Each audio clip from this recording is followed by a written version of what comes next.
It could be said that most arguments or contentions are held together by the flimsiest of foundations and supports. They're weak because there's nothing substantial in them, hence the strawman argument as an example. The tiniest gust or blowback, it takes the whole thing down. So when the strawman is taken down, this brings about intense anger, oftentimes in the ones who believed it was an idol to be worshipped, let's say. An airtight system of beliefs and ideals. But of course, all the wrong ideas of this realm are strawman in their own right.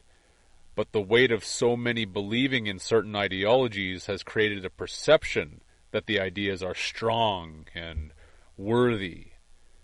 And that can often be the power of belief. So it's being asked when something is presented, an argument, a contention, is there just a lot of straw man ideology that is centered around it? And the straw man often utilizes extremities as well, but absurd extremities to make its case. So in observing what other people say or what you say about certain ideologies, certain ideas, certain viewpoints, is the strawman methodology used more often than one realizes? This is what I'm getting at.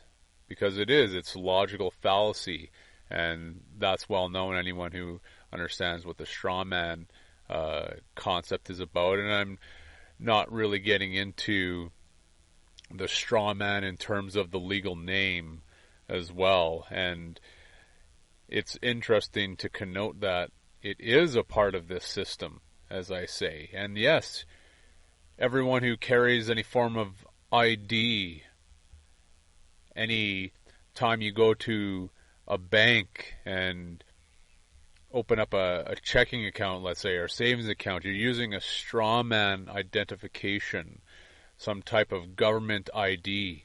And of course, it's a fiction.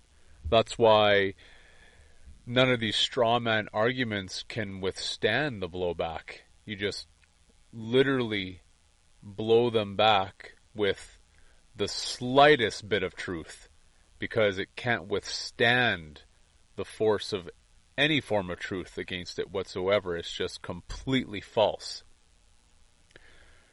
Ergo, the things of this system are built on straw men. The whole ideology of everything of this place is a straw man idea in one form or the other. And hence people are really used to that. They're used to believing in those types of systems, those types of ideas. So therefore, a lot of the thoughts that come out end up being straw man ideologies as well. That's why indirect is direct also. So you're carrying these concepts forward in your daily life, believing in them, and they're complete fallacies. And of course, when a person is doing that every day in every circumstance, believing in all of these fallacies, then that becomes one's entire ideology, essentially. It's hard to break free from that and then to find out what the truth is. So that first needs to be seen in oneself, in one's own experience. How much of that is always happening, is always occurring in one's daily experience? How much of the straw man ideology is being utilized? And that's what I'm also presenting is one observing in their own conversation how often they're projecting these types of ideologies, these types of visionary aspects as well that wouldn't hold up against the weight of the truth whatsoever. Is this being observed? And of course, you don't just have to observe it in yourself. Obviously, observe it in others, what other people present to you. their viewpoints, their ideas, their beliefs. How much of it really withstands the weight of the truth? You know, some people call that the smell check. That's a good way to put it. Does it withstand the test of the smell check? And if it doesn't, then it's obviously another straw man.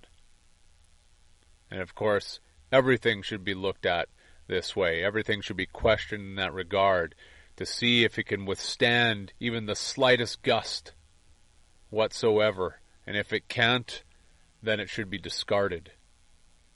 Absolutely. Just like any fiction. And yeah, going back to how one's identification is set up, all these system ideas. Does it withstand the smell check, and does it withstand the slightest gust of truth? Obviously it doesn't. It never has.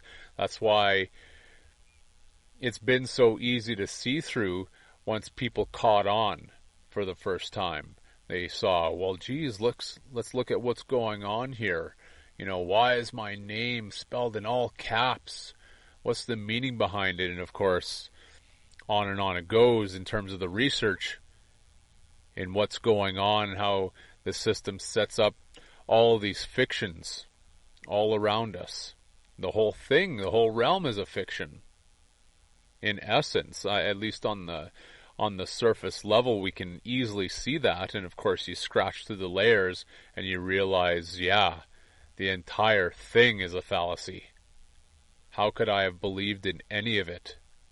And this is what I meant. I don't believe in a stitch of this system, not one. This is exactly what I meant.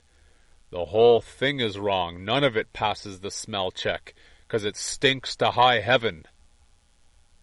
That's probably why that saying has always been around.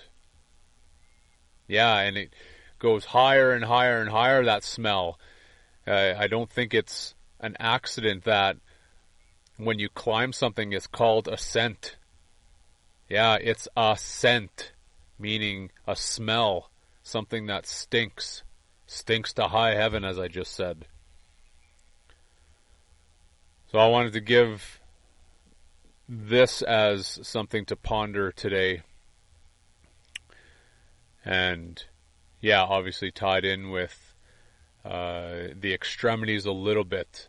How you can just point out a particular extremity in the straw man argument against someone and kind of corner them. And of course, you're not looking at all the nuances, all of the particularities that go along with looking at the completeness of something.